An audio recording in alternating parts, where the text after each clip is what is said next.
बिस्मिल्लाहिर्रहमानिर्रहीम। हम आज देखेंगे कि how to improve the pronunciation एक अहम रोल प्ले करता है तमाम स्टूडेंट्स, ख़ास तौर पर जब वो कोई फॉरेन लैंग्वेज सीख रहे होते हैं। तो हम स्पेशली हम बात इंग्लिश की करेंगे।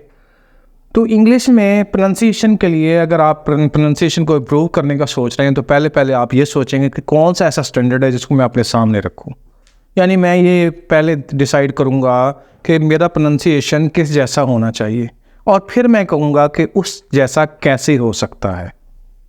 दो बातें हो गई जी। तो लिहाजा हमारे पास जो स्टैंडर्ड बेंचमार्क्स है इंग्लिश के हवाले से वो है जी RP। इसको हम कहते हैं रिसीव्ड प्रोनाउंसिएशन। तमाम डिक्शनरीज में लिखा होता है अकॉर्डिंग टू RP के मुताबिक। लंदन की जो एजुकेटेड क्लास है वो इंग्लिश जिस एक्सेंट के साथ बोलती है उसको हमने स्टैंडर्ड प्रोनाउंसिएशन के तौर पर मान लिया गया है। ये तमाम बुक्स में, तमाम इंटरनेशनल जो क्रॉनिकल्स है उसके अंदर ये बात रजिस्टर हो गई।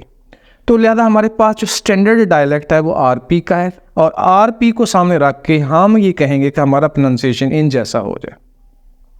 अब अगर इन जैसे का है तो हमारे पास तमाम जो रेफरेंस बुक्स हैं वो कौन सी अथॉरिटी जो है उनको प्रिंट करती है कि ऐसा हो, उसको कहते हैं इंटरनेशनल फोनेटिक अथॉरिटी। कोई भी आप अच्छी बुक ले लें, कोई भी डिक्शनरी ले लें, कोई इंसाइक्लोपीडिया उठा लें, उसमें अगर लैंग्वेज के प्रोनाउंसिएशन के हवाले से बात हो रही है तो ये दो रेफरेंसेस ज़रूर आएंगे, एक RP का और एक इंटरनेशनल फोनेटिक अथॉरिटी का। लिखा जाएगा कि जी IPA के मुताबिक, इंटरनेशनल फोनेटिक अथॉरिटी के मुताबिक, और RP के मुताबिक प्रोनाउंसिएशन इसका ये बनता है। इंटरनेशनल फोनेटिक अथॉरिटी जो है उसने प्रोनाउंसिएशन को लिखने के लिए कुछ सिंबल्स जो है इंटरनेशनली एक्सेप्ट या रिजेक्ट किए हैं कि भाई ये सिंबल, इस साउंड का ये सिंबल हो सकता है, इस साउंड का ये सिंबल हो सकता है, इस साउंड का ये सिंबल हो सकता है। तो वो सिंबल जो है उसने इंटरनेशनली एक्सेप्ट किए हैं। जैसे बिल्कुल ऐसे ही अगर आप केमिस्ट्री के स्टूडेंट हैं तो आपको पता है कि कैल्शियम Ca होता है, कार्बन C होता है और क्लोरीन Cl होता है। तो हम कहीं भी कैल्शियम, कार्बन और क्लोरीन में कंफ्यूज नहीं होते क्योंकि इंटरनेशनली ये एक्सेप्टेबल चीज़ें हैं। आप ये बात जाकर Cl की जब बात करेंगे तो तमाम दुनिया में Cl को से मुराद क्लोरीन ही लिया जाएगा केमिस्ट्री समझने वालों की दुनिया में, और इसी तरह Ca से मुराद कैल्शियम ही लिया जाएगा। तो बिल्कुल इसी के पैरेलल ही IPA ने, इंटरनेशनल फोनेटिक अथॉरिटी ने ये किया कि ऐसे सिंबल्स मुकर्रर कर दिए जाएं जो पूरी दुनिया में उस सिंबल से वही साउंड मुराद ली जाए।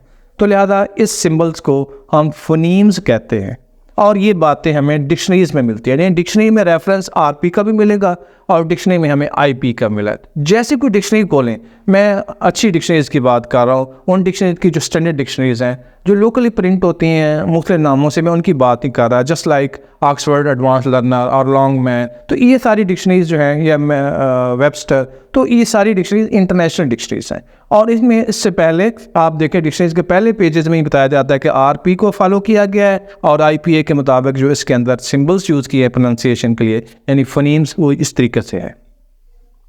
अब हम क्या करते हैं, अगर हमने वाकई किसी को हमने किसी को प्रोनाउंसिएशन की एडवाइस देनी हो तो हम सबसे पहला काम अच्छा टीचर का ये है कि बच्चों को किसी तरीके से डिक्शनरी से जोड़ दें। डिक्शनरी से जोड़ने के लिए क्या करना पड़ेगा, हमें डिक्शनरी से जोड़ने के लिए दो चीज़ों से वाकिफ़ बनाना पड़ेगा बच्चों को।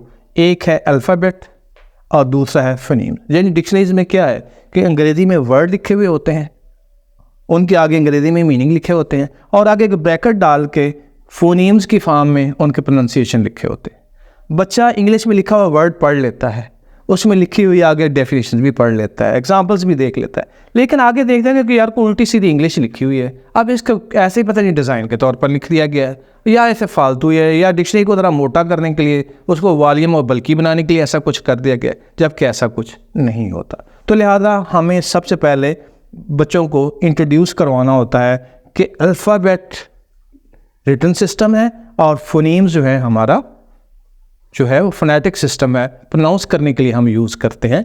तमाम जितने प्रोनाउंसिएशन के हवाले से वर्ड्स हमारे सामने आएंगे उनमें हम ये दोनों सिस्टम, यानी वो किसी लैंग्वेज में लिखा हुआ होगा और उसकी कुछ साउंड्स होंगी।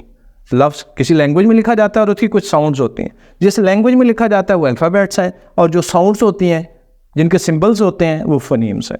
तो इस तरीके से यहाँ से एक और लैंग्वेज जन्म लेती है जिसको हम कहते हैं फोनेटिक ट्रांसक्रिप्शन। हम इंशाल्लाह नेक्स्ट जो अपनी वीडियो है उसमें फोनेटिक ट्रांसक्रिप्शन को आपके सामने रखें।